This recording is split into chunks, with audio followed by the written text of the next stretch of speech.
Muy buenas tardes tengan todos ustedes. Quiero agradecer su, su presencia, quiero agradecer el que me hayan invitado a esta conferencia, a la Academia de la Historia de México de Tijuana. Quiero agradecer a las personas que han hecho posible este encuentro, estas palabras.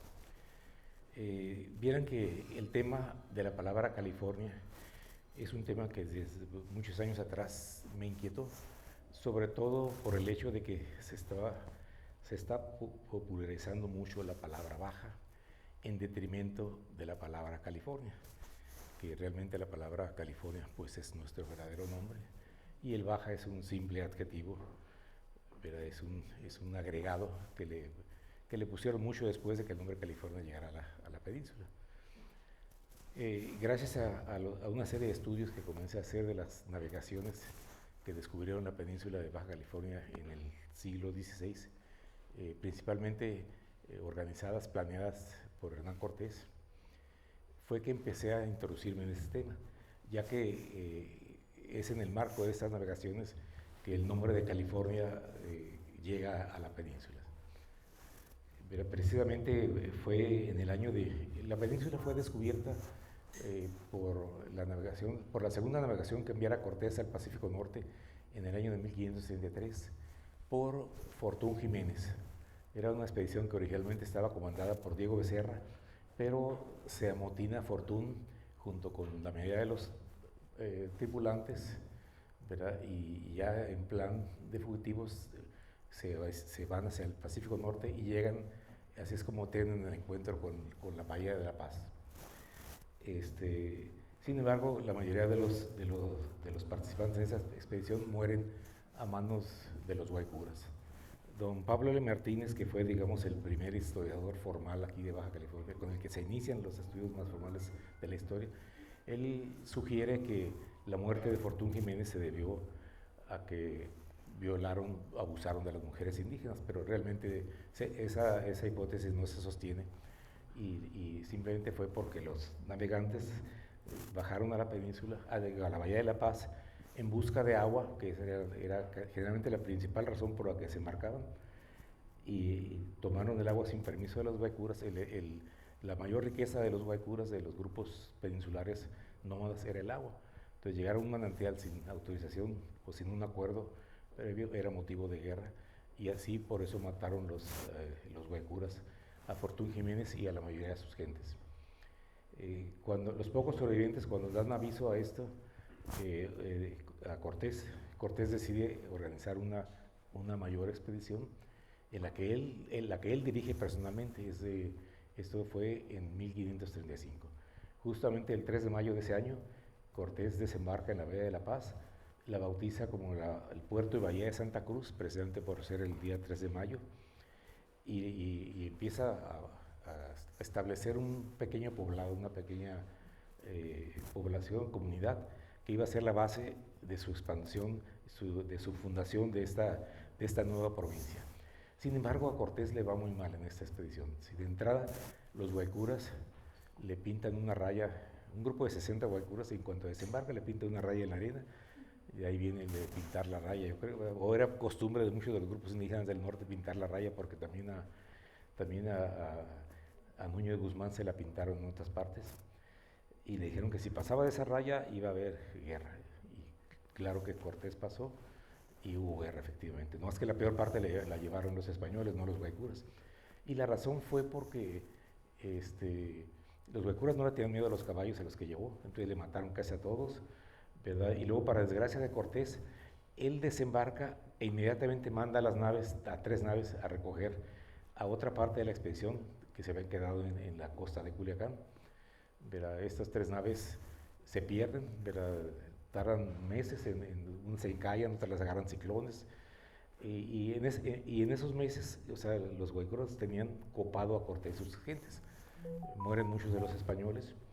Finalmente una de las naves logra regresar a la Bahía de la Paz, la más pequeña.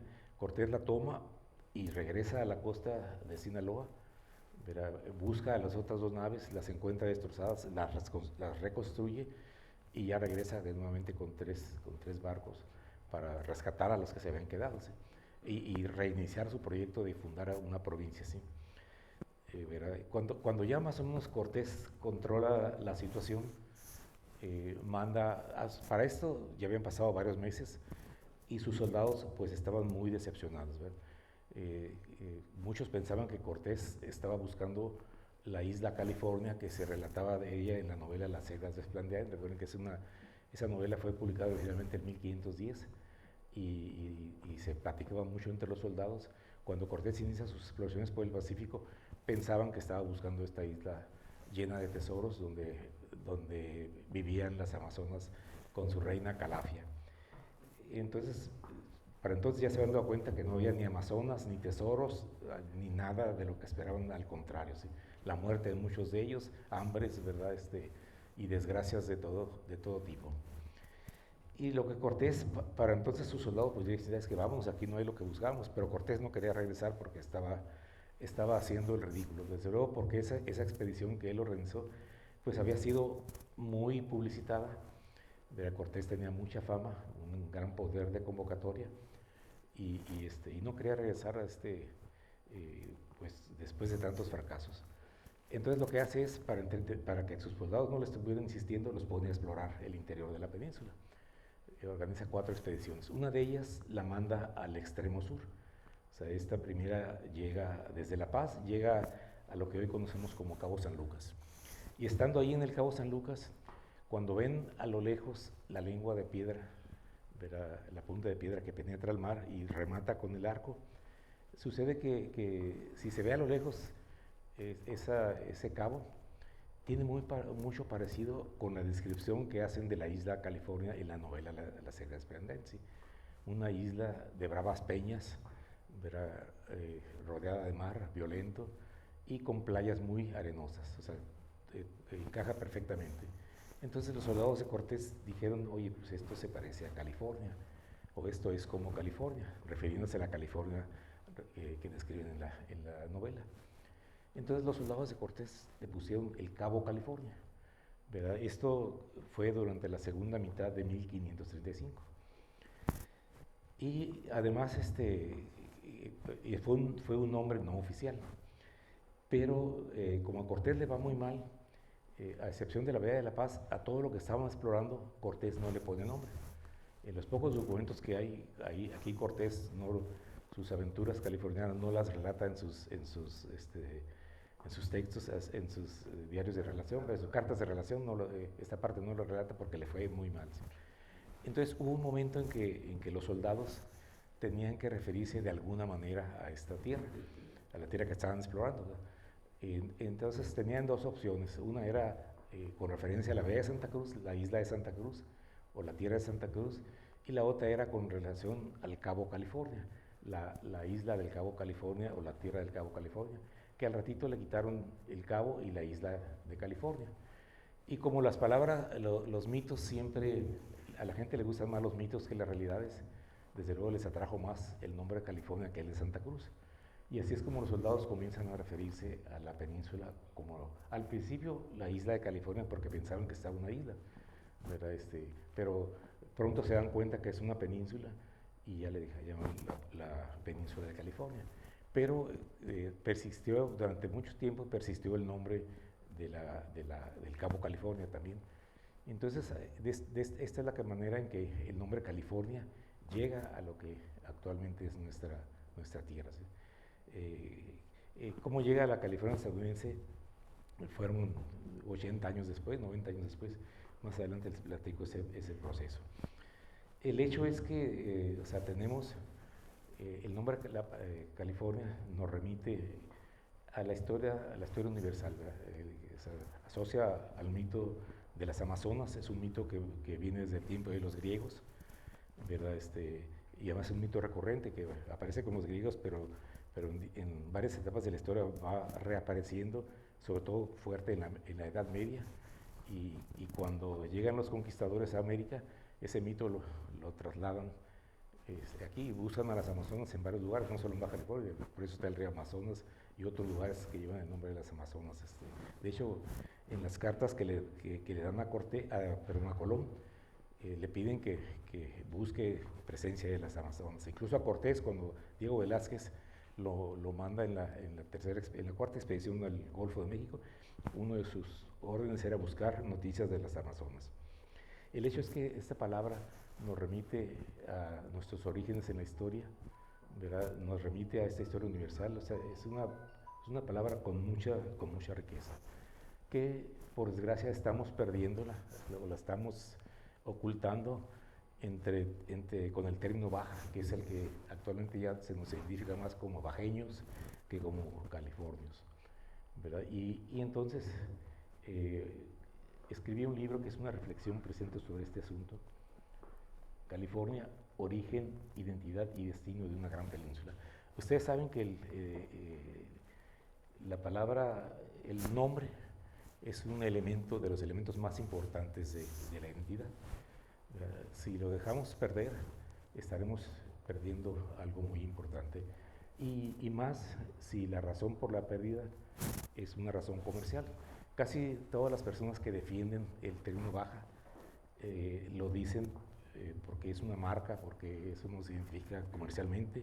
Sobre todo yo tuve algunos desencuentros con un par de secretarios de turismo de nuestro estado, y me decían más o menos, si los gringos, que son los que mayormente llegan aquí como turistas, quieren que nos llevemos baja, pues como aportan tanto dinero, así nos vamos a llamar.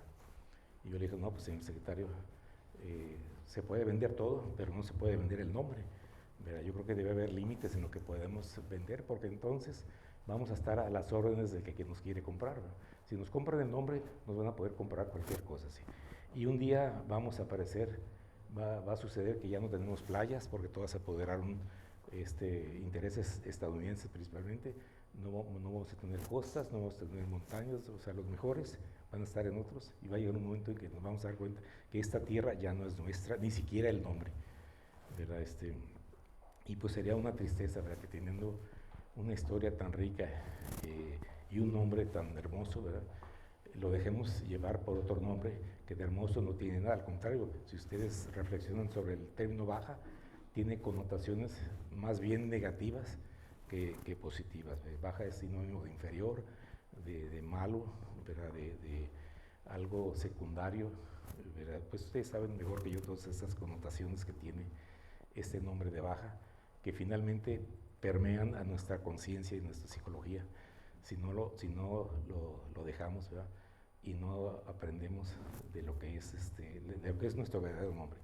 Por desgracia, actualmente, para los que defendemos nuestro nombre original, ¿verdad?, tenemos en contra varios aspectos. Uno de ellos es que en las escuelas prácticamente ya no se enseña la historia regional.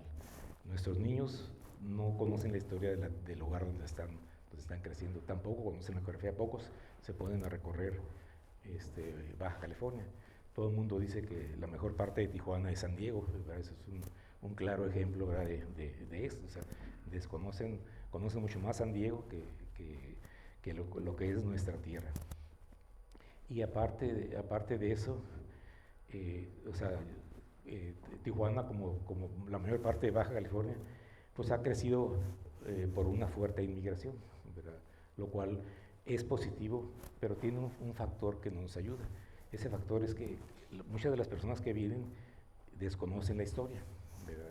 Conocen mejor la historia del lugar, de su lugar de origen, pero no la historia de aquí. Entonces los padres de los niños no les enseñan la historia de aquí, tampoco se les enseñan en las escuelas. Entonces por eso crecen con ese gran desconocimiento de lo que es nuestra historia y de lo que significa nuestro nombre, ¿verdad? Y en estados como el nuestro, como Baja California Sur, donde las corrientes de extranjeros son muy fuertes, donde la influencia de Estados Unidos es muy fuerte, se debería tener mucho más cuidado en tener fuertemente aprendidos, digamos, los elementos que nos dan identidad y que nos dan arraigo.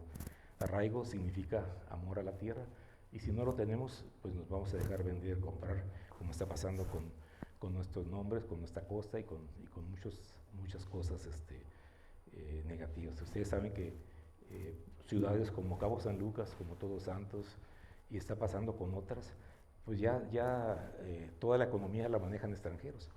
y el papel que jugamos los bajacalifornianos es más bien el de los sirvientes, ¿verdad? Somos los que hacemos los trabajos, ya no digamos secundarios, terciarios o cuaternarios, ¿verdad? Y eso es por esta influencia tan fuerte que estamos permitiendo que ocurra, ¿sí? Y por otro lado, también se comenta que somos el patio trasero de Estados Unidos, pero nos estamos convirtiendo realmente en el basurero de Estados Unidos, ¿sí? Muchas de las empresas energéticas o de otros aspectos se han puesto aquí. O sea, aquí dejan los aspectos negativos, los impactos negativos, y los positivos se van de aquel lado, ¿sí? O sea, atrás del nombre atrás de la pérdida del nombre que estamos teniendo, hay muchos aspectos, ¿verdad?, que estamos perdiendo realmente todo lo que realmente somos y nuestra historia, ¿verdad? Y precisamente el sentido de este libro es que tengamos conciencia de eso. De hecho, lo abro yo con una pregunta, este libro. ¿Qué somos? ¿Bajeños o californios? ¿Verdad? Y para que, o sea, esa pregunta, lo primero es que nos hace tomar conciencia de esta problemática, ¿verdad? Pues nosotros realmente somos californios, pero estamos dejando o nos estamos transformando en bajeños por no captar esta realidad que ya tenemos encima, ¿sí? Y para contrastar este aspecto, lo primero que nos dimos cuenta es que luchar contra el baja no es fácil, porque es un término ya demasiado popular, ¿sí? Sobre todo eventos como las carreras de baja 1000, baja 500, entre muchos otros eventos que, sobre todo el gobierno del Estado, los gobiernos del Estado han sido los que más han promovido el término baja. En Baja California Sur, allá en el 82, hubo un intento de prohibir el utilizar el baja. O sea, decían, no se prohíbe, cuando se refiere a Baja California Sur, no se le diga baja o baja sur, tiene que utilizarse el nombre completo, refiriéndose a negocios o refiriéndose a eventos de todo tipo. Y además en esa ley que sacaron en Baja California Sur, implicaba castigos como una multas y otras cosas negativas. Sin embargo, ni el mismo estado de Baja California Sur respetó ese reglamento, que por cierto sigue vigente hasta la fecha, pero ya nadie le hace caso.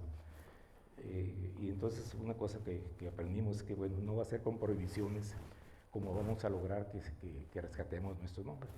Creemos que lo mejor es quitar si recuperamos nuestro nombre original, además históricamente quien se llama California somos nosotros, si respetamos el nombre original y nada más California, el baja pierde sentido, ¿sí? O sea, se va a ir olvidando, o pueden seguir llamando baja, pero como el nombre oficial es California, ya los gentilicios, ya cambia la cosa, ¿sí?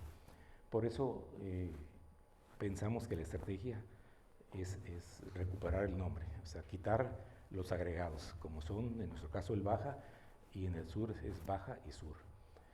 Pero además estamos buscando un consenso, o sea, no se trata de imponer. Para eso hemos propuesto, y digo hemos porque nos hemos reunido muchos grupos, ¿verdad? O sea, esto no es algo personal, muchos grupos precisamente para hacer estas propuestas, ¿sí? Propusimos en Los Cabos, en el municipio de Los Cabos y en Tijuana, celebrar el Día de la Californianidad, una conmemoración que nos recuerda la fecha en que los soldados de Hernán Cortés le pusieron California al Cabo San Lucas, y de ahí brinca a la península, ¿sí? No sabemos el día exacto, pero es alrededor pensamos que es en la segunda mitad de 1535, y se propuso el 14 de noviembre. Aquí en Tijuana ya se celebra varias veces, en Los Cabos también, ¿verdad? Y eso es precisamente este Día de la Californianidad, es para que recordemos que nuestro nombre es California, no baja, ¿verdad? Y digamos, no sé si lucha o esta idea de recuperar el nombre, realmente no es nueva. Ya desde los años 70 se despertó esta inquietud, sobre todo en 1974, principios de los 70, cuando se dio la fundación del estado de Baja California Sur. Cuando pasó a ser de territorio, pasó a ser estado. Hubo, el primero que se preguntó eso ya de manera pública fue don Miguel León Portilla. Él decía, ¿y qué nombre le pondremos? ¿Verdad? Y hubo numerosas propuestas, ¿sí? Finalmente fueron los políticos los que decidieron y le pusieron Baja California Sur, que es un término demasiado largo, ¿verdad? Ese hubiera sido el momento ideal para ponerle California, porque estaban dadas las condiciones, ¿verdad? Pero no escucharon a los historiadores. Otro historiador que mucho ha insistido en eso es el maestro Eligio Moisés Coronado, ¿verdad? También allí de Baja California Sur. Y aquí don David Piñera, que todos conocen, ¿verdad? También él es de los que más ha insistido. Igualmente nuestro cronista de Tijuana también es de los que más fuertemente ha impulsado el recuperar nuestro nombre original. Y nos encontramos en ese momento, ¿sí? Y precisamente la justificación de toda esta propuesta es el análisis que hacemos de la palabra California. Y ahorita les voy a mencionar cómo es que el término California llega a la actual California estadounidense. Recuerden que fueron las navegaciones cortesianas las que descubren la península y demuestran que es península, además, con la última que mandó, que fue la de Francisco de Ulloa, entre 1531 y 1540. Y desde entonces a partir de 1535 quedó el nombre California para nuestra tierra. Y casi inmediatamente a Cortés, a la navegación de Cortés, el virrey Antonio de Mendoza, el primer virrey, manda la navegación de Juan Rodríguez Cabrillo, de 1542 y 1543, y lo manda para que explore más allá de lo que había alcanzado Cortés. Cortés llegó, de las navegaciones de Cortés llegan, o sea, exploran todo el Golfo de California y llegan por el lado del Pacífico hasta el paralelo 30, que es un poco a la altura del Rosario. O sea, descubrieron como el 90% de las costas de la península. ¿Sí? Entonces Juan Rodríguez Cabrillo, cuando comienza su exploración, comienza a descubrir a partir de esa altura, ¿verdad? Y recorre todo lo que faltaba de la península y llega hasta el paralelo 42, que es más o menos el límite actual entre California y Oregon. Y entonces él, cuando yo publicó su diario, ¿verdad? Y él cuando llega a Ensenada, un 17 de septiembre, en su diario él reconoce que hasta ahí llega California, así pone claramente, ¿sí? Y concluye que hasta ahí llegaba porque para entonces ya se sabía que el otro extremo de la península, o sea, del otro lado era la desembocadura del río Colorado, ya sabía que estaba a la misma altura que Ensenada. Entonces por eso él dice que allí en Ensenada, que le había puesto San Mateo, hasta ahí llegaba la península. Y más al norte, dice, dice la tierra muda de ánimo, o sea, era una geografía ya distinta, a la cual él lo nombra como la costa norte de la Mar del Sur. Recuerden que la Mar del Sur era el Pacífico, que así se lo nombraba entonces. Y la explora, ¿verdad? Pero los historiadores estadounidenses piensan que fue Cabrillo el que jaló el nombre de California desde la península hasta esa costa, pero no fue Cabrillo ni fue en esa expedición, ¿sí? Aunque Cabrillo no le pone ningún nombre más que la costa norte de la Mar del Sur, los cartógrafos que reciben la información de Cabrillo, cuando empiezan a dibujar los mapas, sí le pusieron un nombre, que le pusieron Quivira o la Gran Quivira. La expedición de Cabrillo estaba dentro del marco de la expedición de Francisco Vázquez de Coronado, que la manda el virrey. Era una mega expedición para encontrar las 7 ciudades, ¿verdad? Que según noticias de Cabeza de Vaca, en su periplo desde Florida hasta Culiacán, estaban en alguna parte norte de la Nueva España, que eran tierras todavía desconocidas en aquel tiempo. Y esa información que da vagamente Cabeza de Vaca de que por el norte están las 7 ciudades, que estas 7 ciudades es un mito medieval que se inicia en Europa, pero los españoles lo trasladan a la Nueva España, a la América, porque estas 7 ciudades las buscaron en varios lugares, ¿verdad? No solo la expedición de Vázquez Coronado. Total que Vázquez Coronado hace esa expedición que dura de 1541 a 43, pero asociada a ella manda 2 navegaciones, la de Hernando de Alarcón, que remonta el río Colorado, y la de Juan Rodríguez Cabrillo. parte de las órdenes de ellos era buscar noticias de las 7 ciudades que pudieran reforzar la expedición de Vázquez de Coronado. Y desde luego ninguna de las dos, ni siquiera Vázquez de Coronado, encuentra noticias de las 7 ciudades, pues porque era un mito, o sea, no existían. Pero los cartógrafos, cuando, digamos, empiezan a organizar toda la información de Cabrillo y a formar los mapas, ellos dicen, por aquí más o menos está Quivira, y toda la costa que había descubierto le llamaron Quivira, y así aparecen muchos mapas, incluso hasta el siglo XIX, ¿verdad? Y ese fue el primer nombre que recibió la actual California estadounidense. ¿Sí? Después recibe un segundo nombre, antes de llamarse California, que fue el de la Nueva Albión, con la expedición del pirata Francis Drake, ¿verdad? Que recuerden que él llega al estrecho de Magallanes, cruza el Atlántico, llega al estrecho de Magallanes y se pone a saltar cuantos puertos españoles se encuentran. Estamos hablando de entre 1577, que sale de Inglaterra, hasta 1580. Pero es en el 78 cuando, después de asaltar Acapulco y otros poblados, recala en lo que es actualmente la Alta California, y no sabemos, yo no sé si él ignoraba que ya Cabrillo había estado o no. El hecho es que en esa costa desembarca cerca de la Bahía de San Francisco y le llama Nueva Albión y toma posesión de ella en un lugar que ya Cabrillo ya había tomado posesión, ¿verdad? Y le llama la Nueva Albión. Ese fue el segundo nombre que recibió en 1578 la actual California estadounidense. Entonces, en muchos mapas, en los mapas ingleses aparece como Nueva Albión y en los mapas españoles de ese tiempo aparece como Quivira. Pero el nombre California llega a partir del siglo XVII, cuando se crea la confusión de que era isla. Durante todo el siglo XVI siempre aparece sistemáticamente como península, pero eso se modifica en el siglo XVII, y esto es en el marco de la navegación de Sebastián Vizcaíno. Vizcaíno, su navegación tenía que buscar en algún lugar de la costa del Pacífico un puerto de apoyo para el galeón de Manila.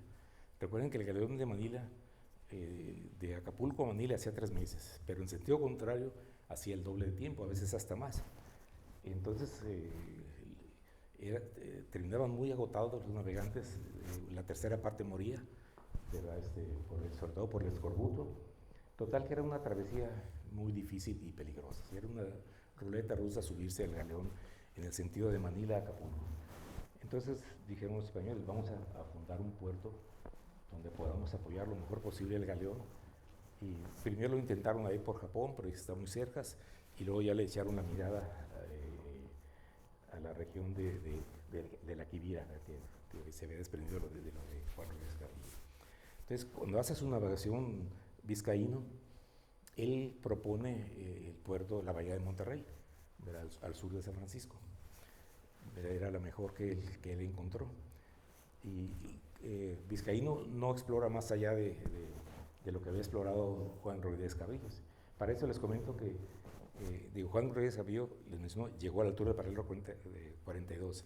Pasaron 230 años para que superaran los españoles esa altura. Se olvidaron de explorar más al norte y se concentraron en las rutas del Pacífico, en tener ese mercado con Asia a través de la ruta del Pacífico y cuidar esas rutas, ¿verdad? Por eso fueron la gran potencia mundial, sobre todo en el siglo XVII. Entonces, en esa navegación de Vizcaíno iban 3 cartógrafos, pero el de más influencia era Fray Antonio de la Ascensión. Fray Antonio era el cartógrafo más importante, y cuando llegan, lo más arriba que llegaron también era por el paralelo 41, encontraron un río que estaba muy crecido, y la nave que había llegado más al norte intentó remontarlo. Ahí estaba Fray Antonio. Intentó remontarlo y no pudieron, precisamente porque estaban muy crecidos. Ya cuando Fray Antonio analiza toda la información, ya estando de regreso en la Nueva España, él llegó a la conclusión de que ese río que habían intentado remontar no era un río, era un mito, otro de los mitos geográficos de la época, el Estrecho de Anián. El Estrecho de Anián era la contraparte del Estrecho de Magallanes. Recuerden que en 1520 Magallanes se encuentra en el extremo sur de América, el estrecho para cruzar del Atlántico al Pacífico. Los españoles nunca se olvidaron de su objetivo de llegar a la tierra de las especies, a las Molucas, ¿verdad? Entonces, cuando se encuentran en el estrecho de Magallanes, los geógrafos dicen la, la naturaleza es simétrica, y si hay un paso en el norte, en el sur, tiene que haberlo en el norte.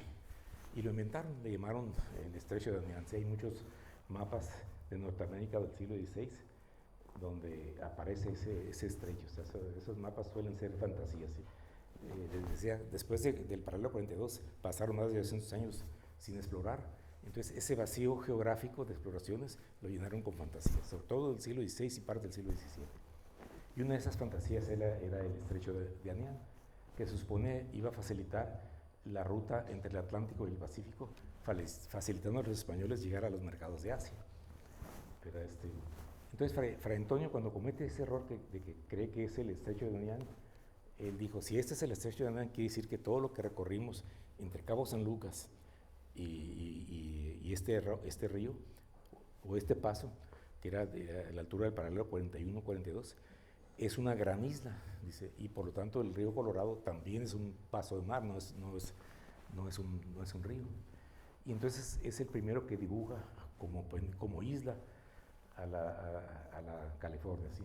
Entonces, en esa gran isla, que la mitad era la península de California y la otra mitad era lo que se llamaba Quivira, simplemente Fray Antonio alargó el nombre de California hasta toda esa extensión, ¿verdad? Y hacerlo fue cuando el nombre California llega a la actual California estadounidense, ¿sí? Y desde entonces ahí ha permanecido, ¿verdad? Pero Fray Antonio, el primer mapa, el mapa más antiguo que hasta ahorita hemos localizado, donde aparece California como isla, ¿verdad? Derivado de esta navegación, es de 1622, ¿verdad? Que son algo así como 87 años después de que el nombre California llega a la península, ¿sí? Este mito cartográfico, o sea, de pensar que era isla, dura más o menos un poco más de 100 años. Y el primero que lo rompe es el Padre Quino. El Padre Quino, desde la Pimería Alta, o sea, desde el noroeste de Sonora, comienza a explorar la cuenca baja del Colorado, del río Gila y luego del río Colorado. Y se da cuenta que la supuesta isla no era tal, era una península. Y él fue el primero que propone, ya lo que era ya una extensión muy grande de California, propone dividir en dos provincias. La península, él le pone California Baja, no Baja California, y la otra la California Alta. Recuerden que en aquella época, cuando las provincias crecían, se dividían en dos. Por ejemplo, estaba la Mixteca Alta, la Mixteca Baja, la Baja Tarahumara, Alta Tarahumara, la Pimería Alta, la Pimería Baja. Entonces Quino propone que California se divida en dos. Y como esto fue en 1701, y como para entonces Juan María de Salvatierra ya había iniciado la evangelización de la Baja California con la fundación de Loreto y de las primeras misiones, Quino él pide permiso para iniciar la evangelización de la California Alta, ¿verdad? Y quería poner la primera misión donde actualmente está Yuma, o sea, donde se une el río Gila con el río Colorado. De hecho, le dan permiso a Quino para que lo haga, nomás que no consigue misioneros con que llevar a cabo el proyecto. Y además ya para entonces Quino tenía más de 60 años, que en aquella época era todo un anciano, era como si fuera de 100 años ahorita. Y entonces cuando no consigue los misioneros, ya le quitan el permiso y ya no vuelve a tener oportunidad. Pero él estuvo a punto de iniciar ese proceso, ¿sí? Porque había preparado, en donde actualmente es Sonoita, había preparado un pequeño oasis que era la base para de ahí lanzarse al río Colorado, que ese sí era muy fértil, ¿verdad? Y de ahí esa sería la primera misión de la California Alta, y de ahí irse a la costa del Pacífico. Sobre todo le tiraba o a la bahía de Ensenada o a la bahía de San Diego, ¿verdad? Porque él, cuando retoma esto, él propone que una de esas dos bahías podía ser el puerto de apoyo para el galeón. ¿Y por qué alguna de esas dos bahías? Porque estaban a la altura de la Pimería Alta, y él proponía que se hiciera un comercio, que ese comercio del galeón podía beneficiarse también la Pimería. Pero bueno, esos sueños de Quino finalmente no se realizaron, pero es algo poco conocido del trabajo de Quino, ¿verdad? Pero bueno, aquí les expuse en general cómo o sea, cómo se da el nombre California en la península, en la Alta California. El término baja y alta, en los tiempos de Quino no se dio. Él propone, pero no se dio. Pasaron 60, 70 años, cuando cambian las condiciones geopolíticas, que los rusos empiezan a meterse por Alaska, protestan los españoles, ¿verdad? Porque consideraban que toda la costa del Pacífico, estuviera explorado o no, era de ellos, según los tratados de Tordesillas, que ya para el siglo XVIII ya eran obsoletos, nadie los reconocía. Y entonces empiezan a meter los rusos y los españoles deciden ocupar la Alta California a partir de 1769, mandan a Fray Junípero Serra y sus franciscanos, fundan San Diego, y de ahí se expande toda la Alta California, ¿verdad? La idea de fundar una misión donde proponía Quino en Yuma se realiza poco después, ¿verdad? Con la de San Pedro y San Pablo Vicuñer, ¿verdad? Pero la rebelión de los Yumas para ese proyecto funcionó muy poco tiempo.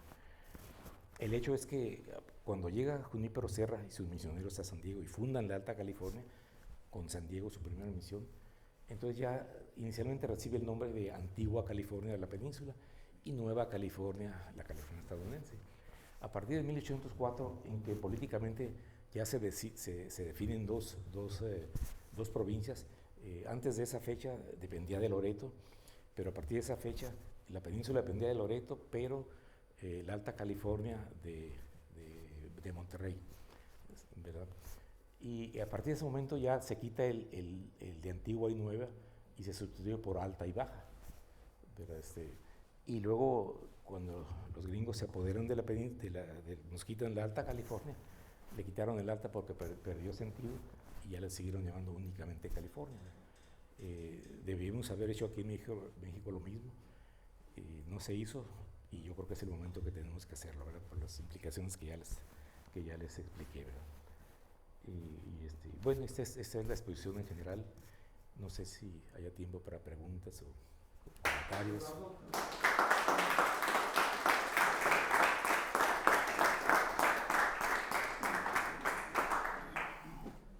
Muchas gracias. Siguiendo con el programa, entramos a la sección de preguntas y respuestas.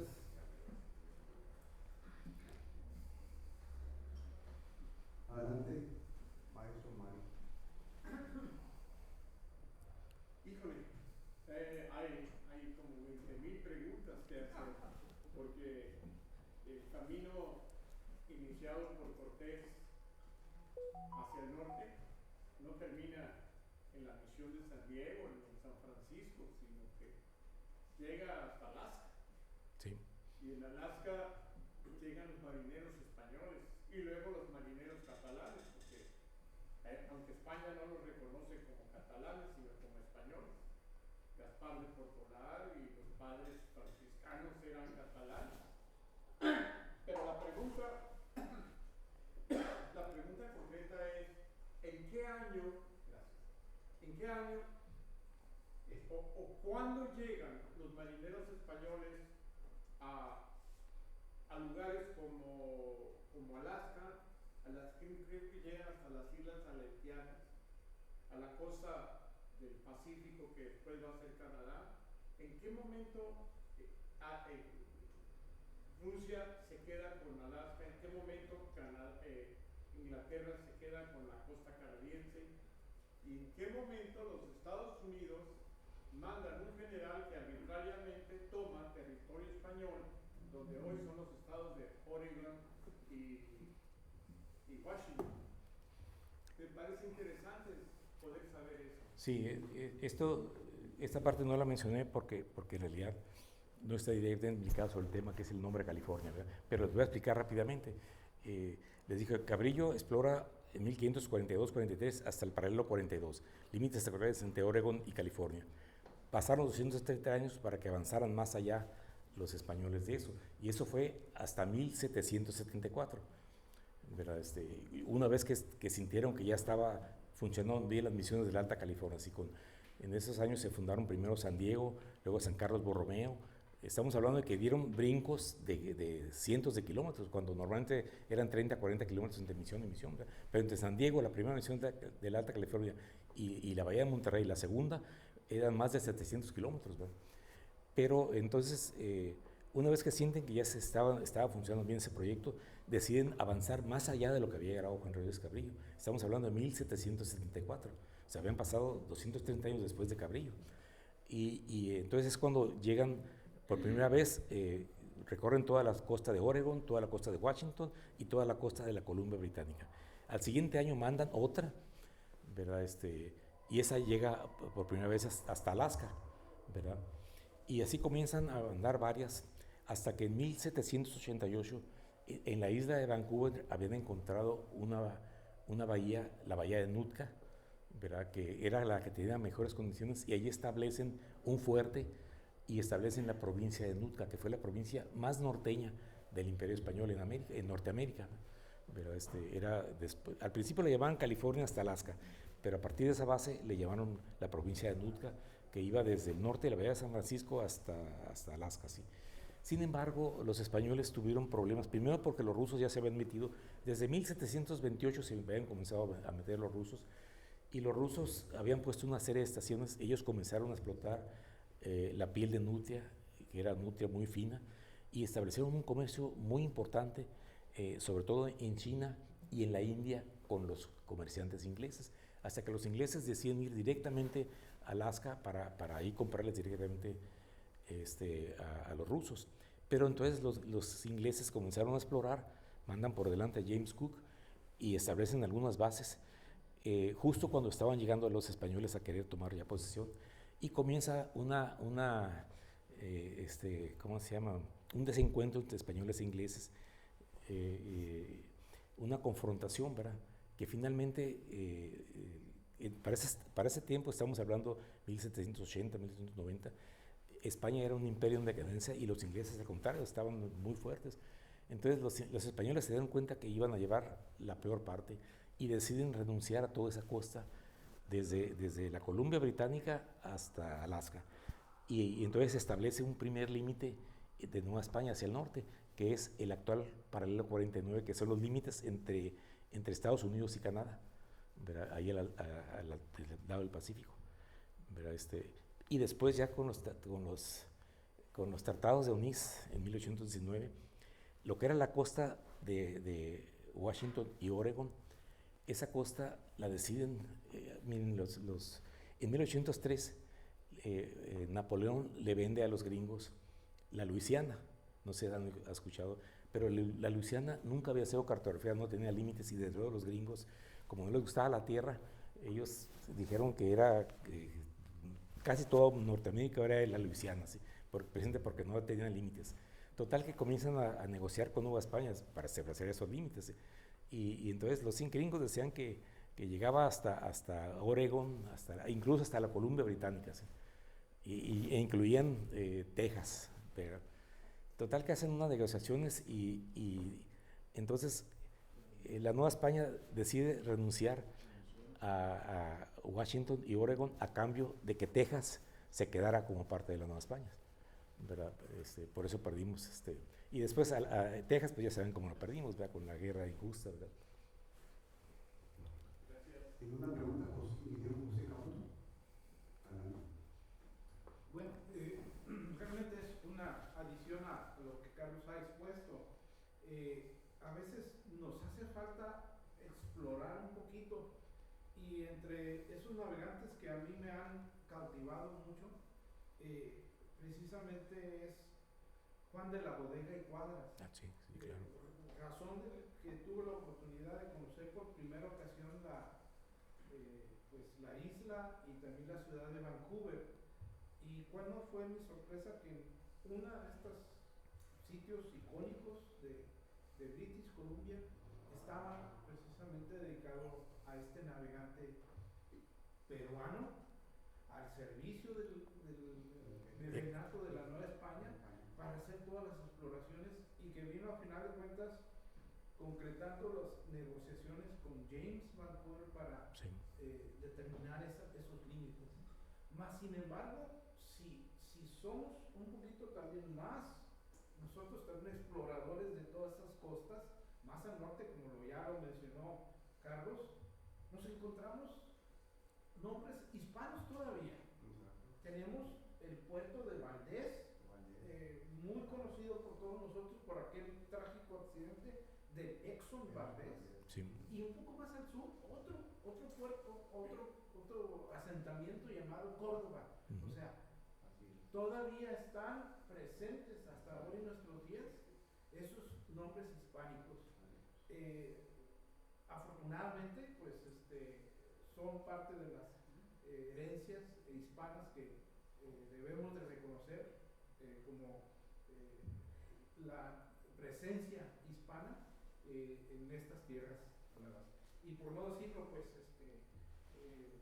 Juan de la Bodega y Cuadra, después de haber terminado su función en esa región, ¿verdad?, limítrofe entre Canadá y lo que era la Nueva España todavía en esos tiempos, vino a fallecer como comandante de almirante en San Blas, en aquel entonces provincia de Nueva Galicia,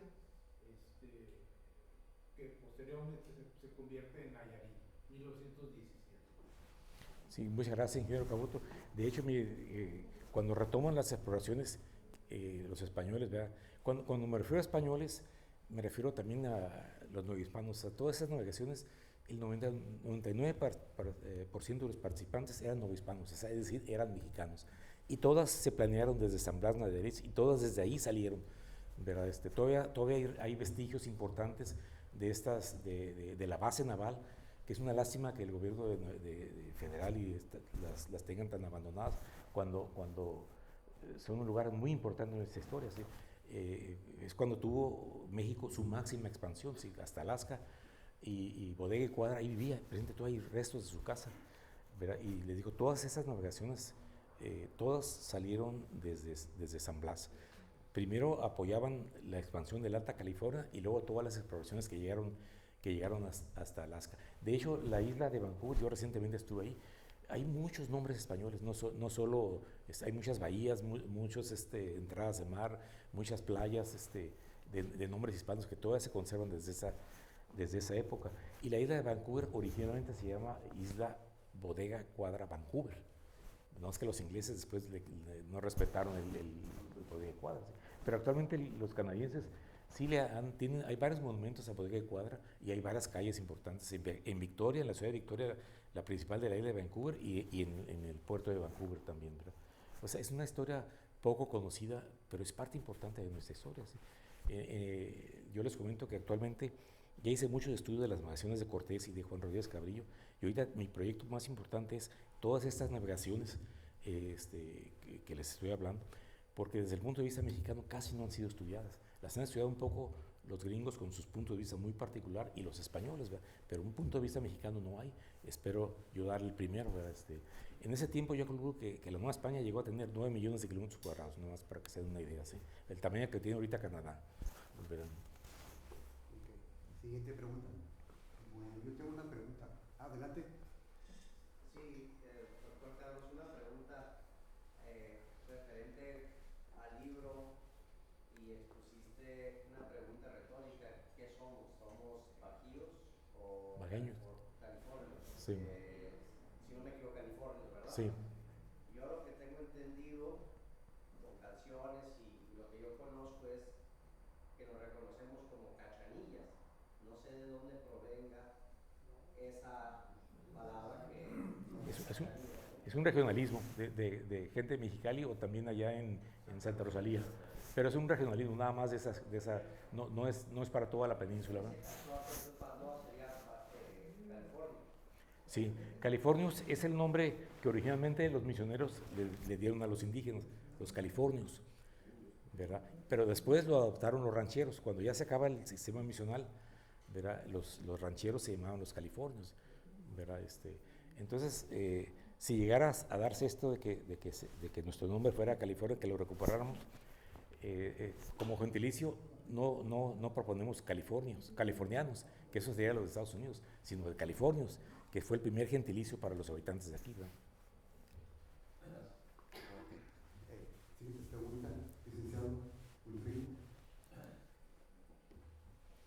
Sí, a mí me interesa mucho el tema de Californios, porque en todas las instituciones escolares, pues realmente lo que se promueve es Baja California.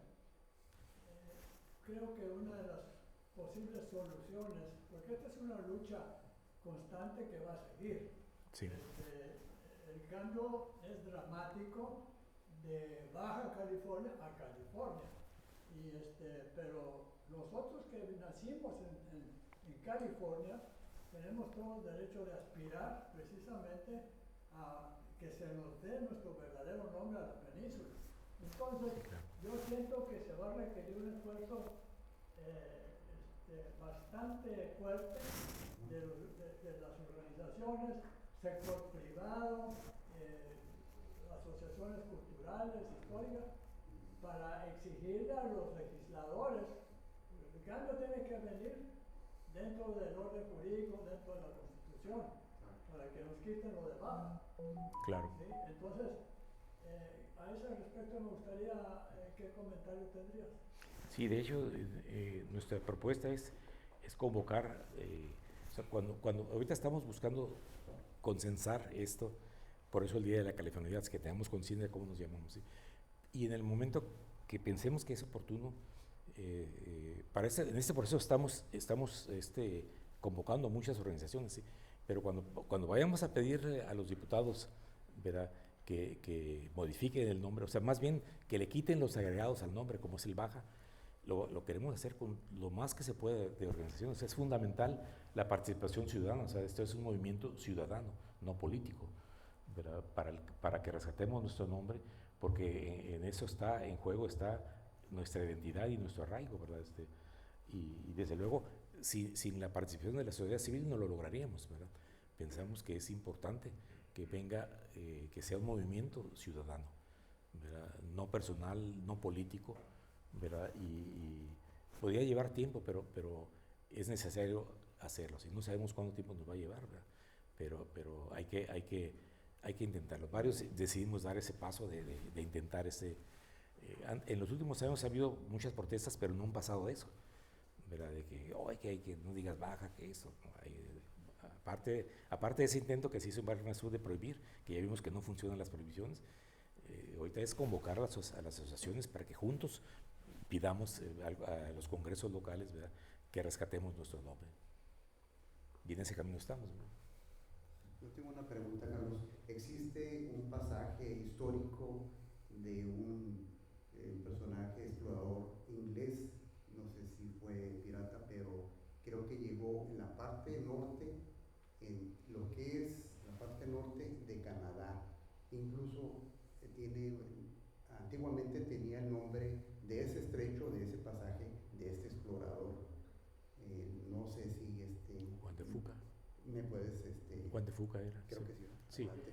sí, Juan de Fuca es famoso porque o sea, el estrecho que hay entre la costa norte de Washington, del estado de Washington, y la isla de Vancouver, es un estrecho de Juan de Fuca, o canal de Juan de Fuca, ¿sí? Juan de Fuca fue un navegante griego al servicio de la corona española allá por 1580, que él dijo haber llegado al estrecho de Anián, ¿verdad? Pero su expedición es falsa, o sea, él echó mentiras. No, Juan de Fuca. Pero él dijo que era el estrecho de Anián, el famoso estrecho mítico, ¿sí? Pero ya desde esa época se dieron cuenta que él había echado mentiras porque quería hacer otra expedición más grande donde iba a ganar mucho dinero y por eso mintió. Pero demostraron después de que era una mentira, ¿sí? Sin embargo, estuvo tanto tiempo como asociado, ¿verdad?, en los mapas, el supuesto estrecho donde él había llegado, que se le identificó como ese pasaje entre la isla de Vancouver y la costa norte de Washington. Se le llama así canal de Juan de Fuca o estrecho de Juan de Fuca, ¿sí? Pero realmente no llegó ahí Juan de Fuca, o sea, él inventó que había explorado, pero cuajó su nombre y se le recuerda por eso, ¿sí? Hubo varias navegaciones inventadas, ¿verdad?, en ese tiempo, ¿verdad?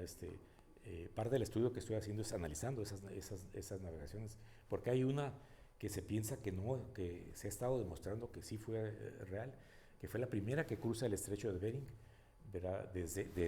No por el lado del Pacífico, sino por el lado del Atlántico. ¿Sí? Y lo hace en 1588. ¿Sí? Digamos, la historia oficial reconoce que el estrecho de Bering se exploró la primera vez allá por 1690 por un cazador ruso, pero se desconoció mucho tiempo ese hecho y fue Bering. Bering era un navegante sueco que estaba al servicio de la corona rusa, ¿verdad? Y él primero explora buena parte de la costa de Siberia y luego Kamchatka y llega a Alaska, o sea, descubre el estrecho de Bering y llega a Alaska. ¿Sí? Él hizo varias expediciones, la última fue de 1741, donde llega a la vista del Monte Elías, que es de los montes más altos de Alaska, ¿verdad? Y eso es este estrecho que mencionas, el estrecho de Juan de Fuca. Muchas gracias. Actualmente, ¿cuántos municipios ya tienen registrado el Día de la Californiedad oficialmente en Baja California? Ahorita hay dos, curiosamente los dos extremos, Tijuana y Los Cabos. Y hemos celebrado en La Paz, pero hasta ahorita el municipio no ha querido hacerlo. Pero grupos de la sociedad civil ya han comenzado a celebrarlo, no de manera no oficial, pero ya. Y también lo propuso Mexicali, igual ha estado pasando eso, ¿verdad? Pero estamos insistiendo, sí.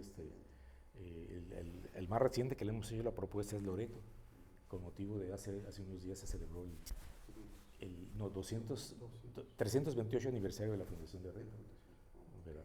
Y estamos en ese proceso. Perfecto, pues muchas gracias, agradecemos tu participación y requiero la presencia del licenciado presidente de la Academia.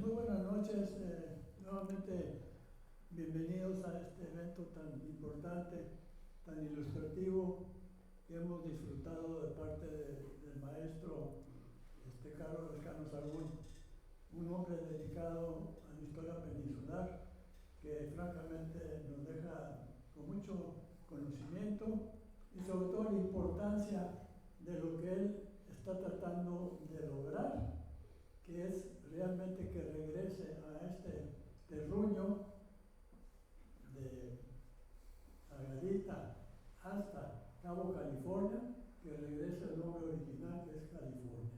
Entonces, pues en esa tarea yo creo que nos vamos a ver envueltos varios grupos, comenzando ingeniero con la Sociedad Historia también, donde está participando nuestro muy querido vicepresidente Oscar Zanabria y la maestra Camerina. Entonces, pues va a ser un esfuerzo colectivo, lógicamente, en apoyo a esta tarea tan importante que está realizando el maestro Lescano. Bueno, dicho lo anterior, pues francamente les digo, la actividad curricular del maestro es impresionante. Su trayectoria es rica, abundante en logros y es reconocido a nivel nacional e internacional.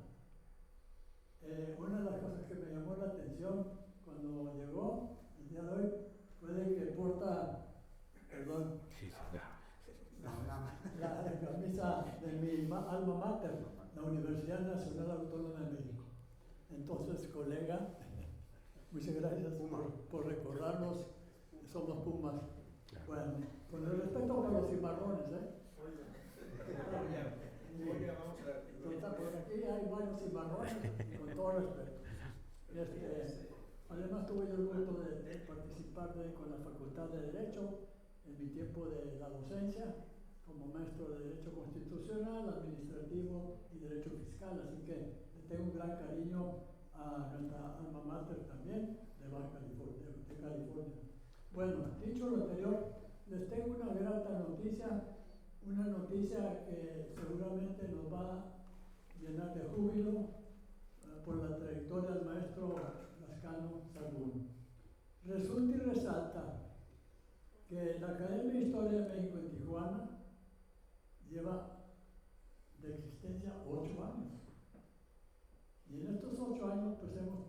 navegado sorteando los obstáculos que se presentan cuando hay una asociación, un grupo que quiere trascender.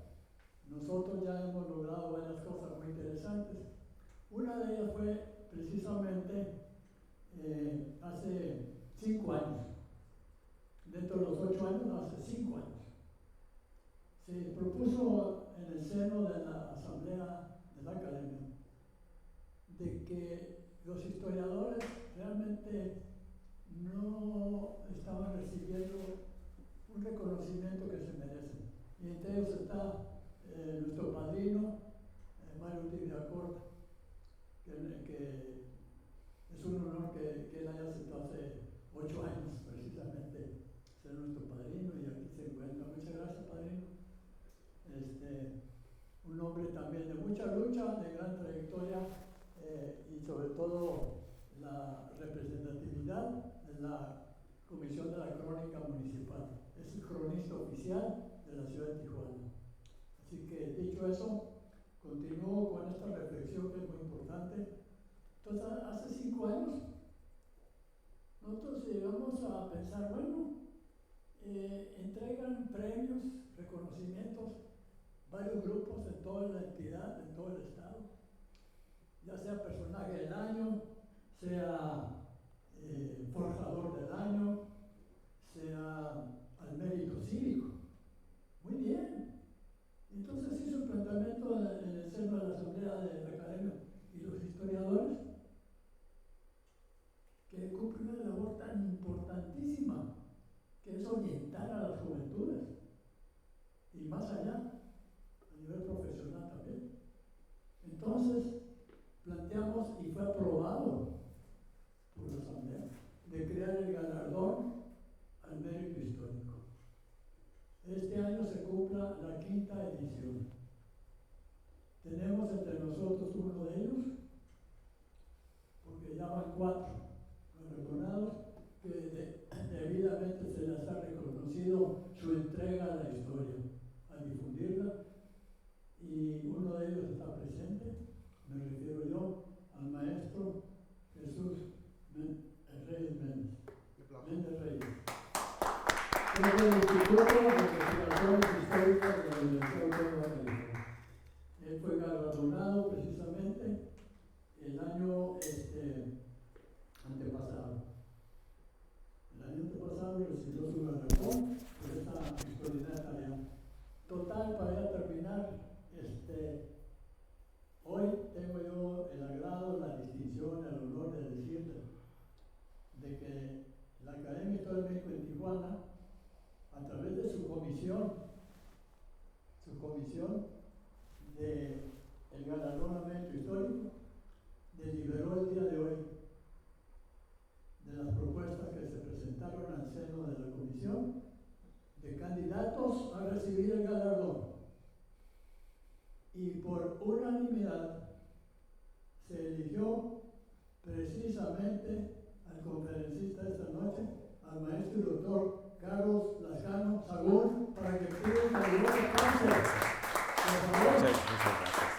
Un hombre de lucha, un hombre entregado, firmado por el pueblo de las organizaciones.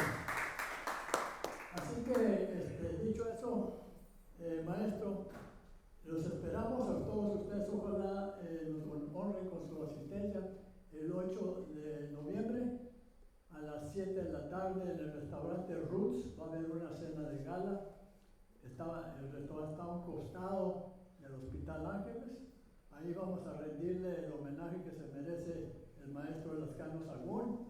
Y hago votos sinceros, de mucho afecto para ustedes, que se han tomado el momento de estar este día aquí, de acompañarnos el 8 de noviembre y así cerrar un ciclo muy importante para usted, maestro. Así que los esperamos. Gracias. Muy buenas noches a todos. Muchas gracias por su asistencia. Fue un privilegio verlos a todos ustedes. Regreso el micrófono a nuestro maestro de ceremonias. Perdón, ¿me permite Muchas hacer gracias. un anuncio Adelante, maestro. muy breve? En los días 12, 13 y 14 de noviembre vamos a celebrar el aniversario de la Californidad. habrá un acto a las 11 de la mañana, el día 14, en Imán. Habrá una conferencia también del maestro Eligio Moisés Coronado, que viene específicamente para eso, para hablar de eso.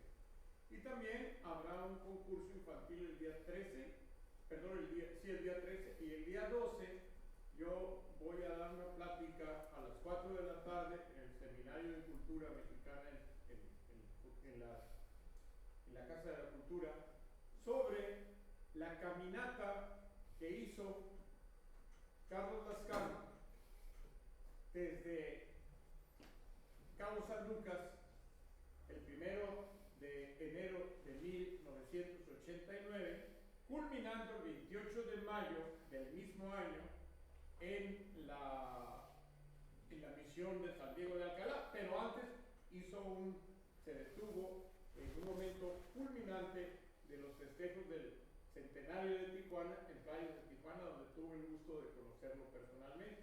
Yo voy a hacer ese recorrido porque voy a platicar sobre ese recorrido con el permiso de él, que me prestó su libro, su memoria de eso, que no lo hizo solo. Comenzaron 5, 2 no aguantaron, a los cuantos días decidieron no seguir, y con otros 2 compañeros suyos que se prepararon durante 2 años para realizar esta hazaña. Debo decir que es muy importante porque eso le permitió no solamente conocer Baja California por los libros, sino un poquito en broma, como decían algunos, también la conoció con los pies, caminando desde Cabo San Lucas hasta el San Diego de Alcalá con sus 2 compañeros, una hazaña que ni antes nadie ni después han realizado. Os invito a las 4 de la tarde en la Casa de la Cultura, ahí vamos a dar esta reseña de esta famosa plática. Gracias. Muchas gracias, estimado Manuel, por este recordatorio y por esta invitación. Y siendo las 7:30 de la noche, declaro clausurados los trabajos de esta exposición por el día de hoy. Muchas gracias por su asistencia y por su participación. Buenas noches.